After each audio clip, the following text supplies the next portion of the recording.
Cher Père céleste, l'aube se lève, peignant le ciel de nuances rosées et dorées, un tableau éphémère qui me rappelle ta créativité infinie, ta capacité à insuffler de la beauté même dans l'éphémère. Je me tiens ici, au seuil de cette nouvelle journée, le cœur rempli d'un mélange d'espoir et d'appréhension. L'espoir, car chaque jour est une toile vierge, une opportunité de créer, d'aimer, de servir, de me rapprocher un peu plus de toi. L'appréhension, car je sais que le monde, même sous ce ciel magnifique, reste un lieu de défis, d'épreuves, de moments où ma foi est mise à rude épreuve. Aujourd'hui, en particulier, je ressens un poids particulier. Ce n'est pas un fardeau accablant, mais plutôt une subtile pression, une conscience aiguë, des responsabilités qui m'incombent. Des échéances se profilent, des décisions difficiles doivent être prises, des relations nécessitent une attention particulière. Il y a des attentes, des espoirs, des besoins qui reposent sur mes épaules, et je me sens parfois si petit, si insuffisant face à l'immensité de la tâche. Je me souviens de l'histoire de David face à Goliath, un jeune berger, armé seulement d'une fronde et de sa foi inébranlable, confronté à un géant menaçant. David n'était pas plus fort, plus grand, plus expérimenté que Goliath, mais il avait quelque chose de plus puissant. Il avait ta présence, ta protection, ta promesse de ne jamais l'abandonner. Il savait que sa force ne venait pas de lui-même, mais de toi. Aujourd'hui, je me sens un peu comme David, face aux géants de mes propres doutes, de mes propres peurs, de mes propres limitations. Je sais que je ne peux pas les vaincre seul. J'ai besoin de ta force, de ta sagesse, de ta guidance. J'ai besoin de me souvenir que je ne suis jamais seul, que tu es toujours à mes côtés, prêt à me soutenir, à me relever, à me montrer le chemin. Ce n'est pas une simple demande de succès, Père. Ce n'est pas une prière pour que tout se passe facilement, pour que les obstacles disparaissent comme par magie. Je sais que la vie n'est pas ainsi. Les défis sont nécessaires pour nous faire grandir, pour nous fortifier, pour nous rapprocher de toi. Non, ce que je te demande, c'est la grâce de les affronter avec courage, avec humilité, avec confiance. Je te demande de m'aider à voir chaque défi comme une opportunité de grandir, d'apprendre, de me dépasser, de me rappeler que même dans les moments les plus sombres, ta lumière brille toujours. De me donner la force de persévérer même quand j'ai envie d'abandonner, de me guider dans mes décisions afin que je puisse toujours choisir le chemin qui te plaît. Je sais que je ne suis pas parfait, je fais des erreurs, je me trompe, je tombe. Mais je sais aussi que tu es un Dieu de miséricorde, de pardon, de seconde chance. Tu ne me condamnes pas pour mes erreurs, tu me tends la main pour m'aider à me relever. Tu me donnes la force de recommencer, de me pardonner à moi-même, de me relever et de continuer à avancer. Alors, aujourd'hui, je te demande de m'accompagner à chaque instant, de m'inspirer dans mes actions, de me guider dans mes paroles, de me fortifier dans mes pensées, de m'aider à être une lumière dans le monde, un reflet de ton amour, un instrument de ta paix, de me rappeler que ma valeur ne réside pas dans mes succès, mais dans mon identité en Christ. Je ne sais pas ce que cette journée me réserve. Je ne sais pas quels défis je devrais relever, quelles épreuves je devrais traverser, mais je sais que je ne suis pas seul. Je sais que tu es avec moi et que c'est tout ce dont j'ai besoin. Alors, je me confie à toi, Père. Je te confie cette journée avec toutes ces promesses et tous ces défis. Que ta volonté soit faite. Je ne cherche pas la facilité, mais la force. Non pas l'absence de problèmes, mais la sagesse pour les résoudre. Non pas la perfection, mais la persévérance. Guide mes pas, éclaire mon chemin et donne-moi un cœur rempli de ton amour. En outre, je sollicite non seulement ta présence, mais aussi ta perspicacité. Accorde-moi, Seigneur, une acuité spirituelle accrue afin de discerner les opportunités cachées dans le tumulte quotidien. Que je puisse reconnaître les moments où mon intervention peut faire une réelle différence, même si cela implique de sortir de ma zone de confort ou de modifier mes plans. En effet, il arrive souvent que les occasions les plus significatives se présentent sous des apparences trompeuses, déguisées en interruptions ou en contretemps. Par conséquent, aide-moi à cultiver une attitude de réceptivité et d'ouverture d'esprit, que je ne sois pas trop préoccupé par mes propres objectifs pour négliger les besoins de ceux qui croisent mon chemin. Imagine un cours d'eau qui, dans sa quête vers l'océan, irrigue les terres arides et abreuve la faune assoiffée. De même, que ma journée soit empreinte de générosité et de compassion, que mes actions puissent apporter un soulagement et un réconfort à ceux qui en ont besoin. Cependant, il est essentiel de ne pas confondre la générosité avec l'épuisement. Aide-moi à établir des limites claires, à dire non lorsque cela est nécessaire, afin de préserver mon énergie et mon équilibre. Car à l'instar d'une lampe qui brûle trop fort, je risque de m'éteindre prématurément si je ne prends pas soin de moi. Accorde-moi la sagesse de reconnaître mes limites et le courage de les respecter. De plus, je prie pour que tu m'accordes la clarté d'esprit nécessaire pour prendre des décisions éclairées. Dans le brouhaha des informations contradictoires et des opinions divergentes, il est souvent difficile de distinguer le vrai du faux, le bien du mal. Guide-moi, Seigneur, afin que je puisse toujours choisir la voie de la justice, de la vérité et de l'amour. Que mes choix soient guidés par tes principes et non par mes propres intérêts égoïstes. En fait, il est parfois plus facile de suivre la foule, de se conformer aux attentes des autres, plutôt que de défendre ce qui est juste. Donne-moi la force de m'opposer à l'injustice, même si cela implique d'aller à contre-courant. Rappelle-moi que la véritable approbation ne vient pas des hommes, mais de toi. Que je puisse toujours agir avec intégrité, même lorsque personne ne me regarde. Cependant, il est important de ne pas juger les autres avec sévérité. Rappelle-moi que nous sommes tous des êtres humains imparfaits, en constante évolution. Que je puisse faire preuve de compassion et de compréhension envers ceux qui trébuchent, qui se trompent, qui ont besoin de pardon. Car à l'instar d'un jardinier qui prend soin des plantes les plus fragiles, je dois cultiver la bienveillance et l'empathie dans mes relations avec les autres. Par ailleurs, je te prie de m'octroyer une patience inébranlable. Le monde moderne, avec son rythme effréné et ses exigences constantes, met souvent notre patience à rude épreuve. Les embouteillages, les files d'attente, les retards imprévus, les communications électroniques qui tardent à venir, autant de petites frustrations qui peuvent rapidement s'accumuler et nous faire perdre notre calme. Accorde-moi, Seigneur, la sérénité nécessaire pour aborder ces situations avec grâce et résilience. En réalité, la patience n'est pas une simple absence d'impatience. C'est une vertu active, une force intérieure qui nous permet de rester centrés et équilibrés, même lorsque les circonstances extérieures sont chaotiques. Imagine un bambou qui plie sous la force du vent, mais ne se brise jamais. De même que ma patience me permette de m'adapter aux aléas de la vie sans me laisser emporter par la colère ou le ressentiment. De surcroît, aide-moi à cultiver la gratitude. Il est facile de se concentrer sur ce qui nous manque, sur ce que nous désirons, sur ce qui ne va pas dans notre vie. Mais si nous prenons le temps de regarder autour de nous, nous réalisons que nous sommes déjà comblés de nombreuses bénédictions. La santé, la famille, les amis, le toit au-dessus de notre tête, la nourriture sur notre table, autant de cadeaux précieux que nous tenons souvent pour acquis. Que je puisse apprendre à apprécier ces petites choses, à savourer chaque instant, à rendre grâce pour tout ce que tu m'as donné. Cependant, il ne s'agit pas de nier les difficultés ou de minimiser les souffrances. Le monde est rempli de douleur et de tristesse, et il est important de reconnaître et d'honorer ces émotions. Mais même dans les moments les plus sombres, il est possible de trouver des raisons d'espérer, des sources de réconfort, des preuves de ta présence.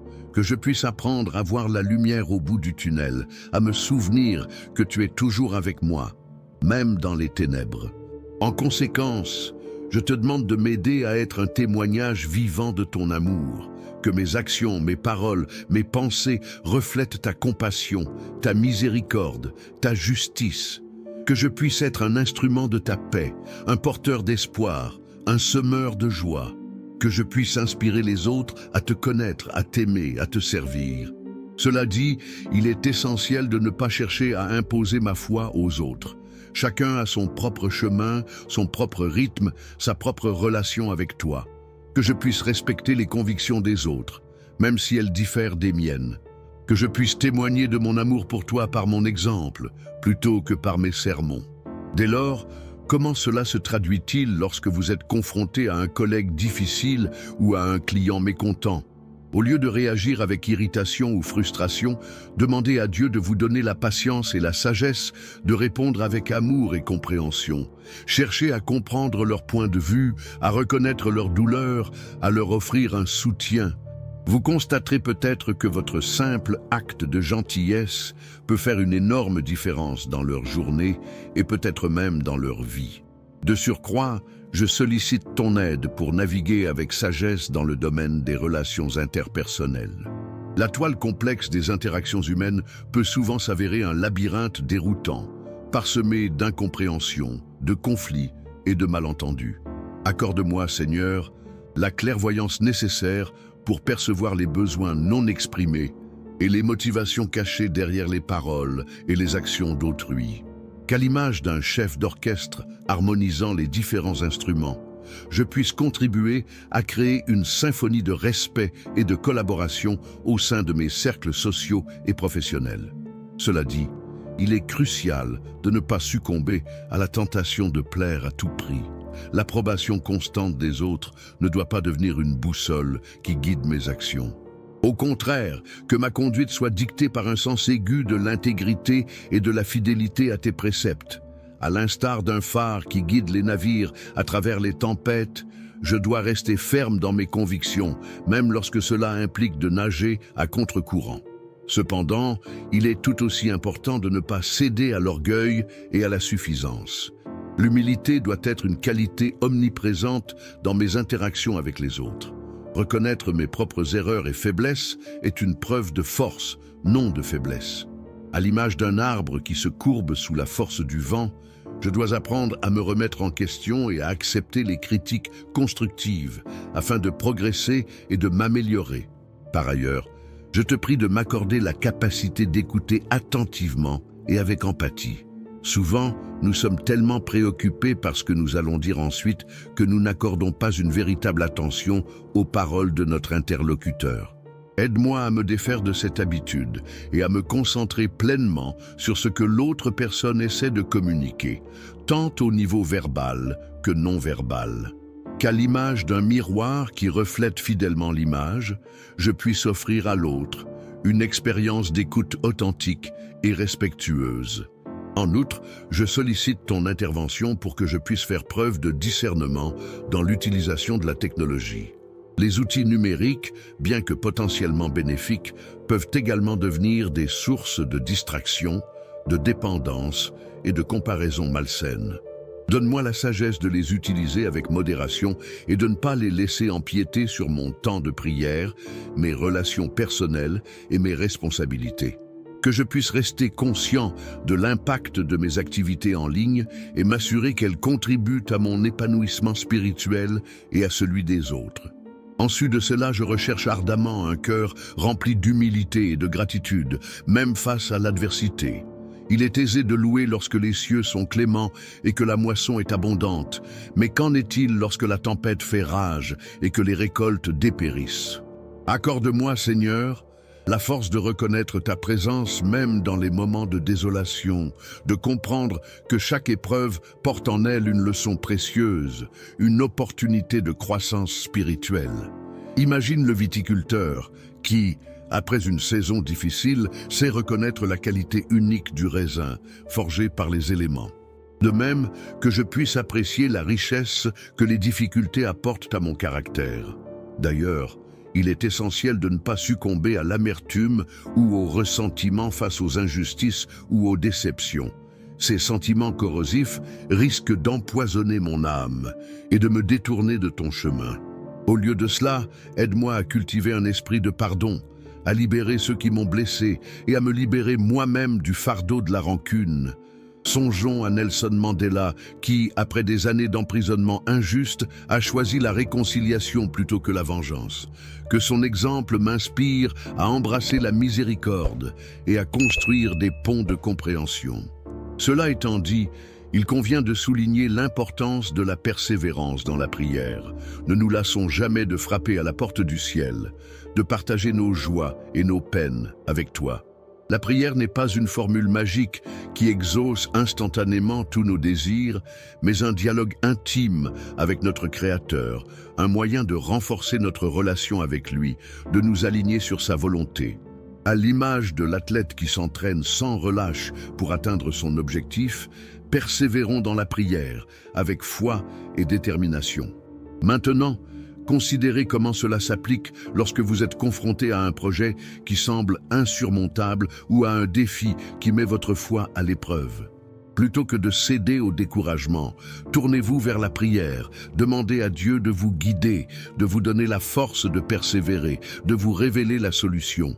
Vous découvrirez peut-être que la réponse se trouve déjà en vous, enfouie sous les couches de doute et de peur. Par ailleurs, je te demande de m'aider à être un bon intendant des ressources que tu m'as confiées. Qu'il s'agisse de mon temps, de mes talents, de mes biens matériels, de mes relations, tout ce que je possède est un don de ta part et je suis responsable de l'utiliser de manière sage et responsable. Aide-moi à éviter le gaspillage, la prodigalité, l'avarice et à partager mes bénédictions avec ceux qui sont dans le besoin.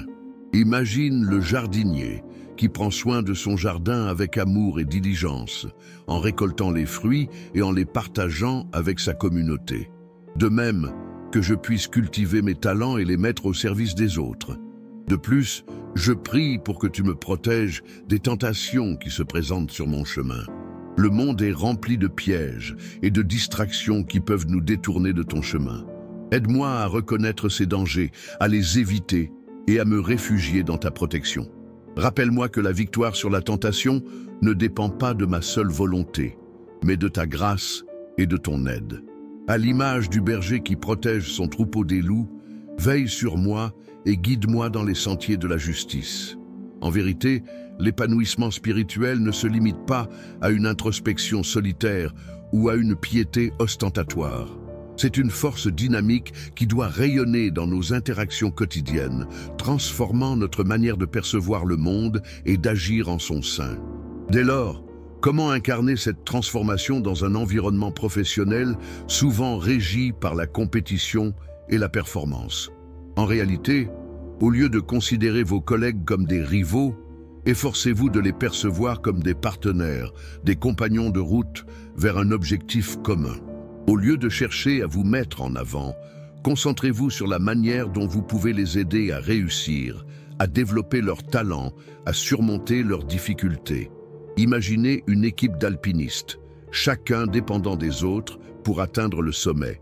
De même, dans votre environnement de travail, cultivez un esprit de collaboration et d'entraide, en reconnaissant que la réussite collective est bien plus gratifiante que la gloire individuelle. Parallèlement, il est essentiel de ne pas compromettre vos valeurs pour atteindre vos objectifs professionnels. Le succès à tout prix n'est qu'une illusion, un mirage qui finit par se dissiper. Au contraire, restez fidèles à vos principes, même si cela implique de prendre des décisions difficiles ou d'aller à contre-courant. Songez à l'horloger, qui, avec patience et précision, assemble chaque pièce pour créer un mécanisme complexe et harmonieux. De même, construisez votre carrière avec intégrité et persévérance, en sachant que la qualité de votre travail est bien plus importante que la rapidité de votre ascension. De surcroît, je vous encourage à cultiver un esprit de gratitude envers votre employeur, vos collègues, vos clients. Exprimez votre reconnaissance pour les opportunités qui vous sont offertes, pour les défis qui vous permettent de grandir, pour les relations qui vous enrichissent. Un simple merci sincère peut faire une énorme différence dans la journée de quelqu'un et contribuer à créer un climat de travail positif et motivant. Imaginez un jardin luxuriant où chaque fleur, chaque arbre exprime sa gratitude pour la lumière du soleil et la fraîcheur de la pluie. De même, exprimez votre gratitude pour les bénédictions qui vous entourent et vous verrez votre vie se transformer en un jardin de joie et d'abondance. Néanmoins, il est crucial de ne pas confondre la gratitude avec la complaisance. La reconnaissance ne doit pas vous empêcher de remettre en question le statu quo, d'innover, de proposer des améliorations. Au contraire, utilisez votre gratitude comme un moteur pour vous dépasser, pour contribuer à l'amélioration continue de votre environnement de travail. À l'image d'un artiste qui, après avoir maîtrisé les techniques de base, ose explorer de nouvelles formes d'expression, sortez de votre zone de confort et osez innover, en sachant que l'échec est une étape nécessaire vers le succès. Enfin, je vous exhorte à consacrer du temps à la prière et à la méditation, même pendant vos heures de travail. Prenez quelques minutes chaque jour pour vous recentrer, pour vous connecter à votre source intérieure, pour renouveler votre énergie. Vous pouvez prier en silence, lire un passage de la Bible, écouter de la musique inspirante, ou simplement vous promener dans la nature. Imaginez un arbre qui plonge ses racines profondément dans la terre pour puiser l'eau et les nutriments nécessaires à sa croissance. De même, nourrissez votre âme par la prière et la méditation, et vous serez en mesure d'affronter les défis de la journée avec force et sérénité. Au terme de ce cheminement, une mosaïque se révèle, non pas une simple juxtaposition de fragments, mais un ensemble cohérent où chaque tesselle, même la plus humble, contribue à la splendeur de l'œuvre. On perçoit, au-delà des détails singuliers, une trame sous-jacente, une mélodie silencieuse qui relie les aspirations les plus intimes à l'immensité du dessein divin. L'écho des prières murmurées, des élans de gratitude et des confessions sincères résonnent en un chœur harmonieux, témoignant d'une quête incessante de transcendance. En regardant en arrière, on réalise que le véritable enjeu ne réside pas tant dans l'atteinte d'une perfection illusoire que dans la constance d'un effort, dans la persévérance d'une démarche. Il ne s'agit pas d'éradiquer les faiblesses, mais de les apprivoiser, de les transformer en autant de tremplins vers une compréhension plus profonde de soi et du monde qui nous entoure. L'imperfection devient alors une source d'humilité, une invitation à la compassion et à la bienveillance envers nos semblables. À la lumière de ces réflexions, le sentier qui se profile devant nous s'éclaire d'une nouvelle clarté. Ce n'est plus une route semée d'embûches et de défis insurmontables, mais un chemin de découverte et d'émerveillement où chaque pas, même hésitant, nous rapproche un peu plus de la plénitude. La peur s'estompe, laissant place à une confiance renouvelée, une conviction inébranlable que nous ne sommes jamais seuls, que nous sommes guidés et soutenus par une force supérieure. Considérons l'image d'un jardinier qui, avec patience et dévouement, cultive son lopin de terre. Il ne se contente pas de semer et de récolter. Il prend soin de chaque plante, il l'arrose, la protège des intempéries, il la laisse s'épanouir à son propre rythme. De même, nous devons cultiver notre jardin intérieur en y semant les graines de l'amour, de la foi et de l'espérance, en y arrachant les mauvaises herbes du doute et du ressentiment. En se tournant vers l'avenir, il importe de se souvenir que le cheminement spirituel est un voyage sans fin, une quête perpétuelle de vérité et de sagesse. Il n'y a pas de ligne d'arrivée, pas de récompense ultime à atteindre.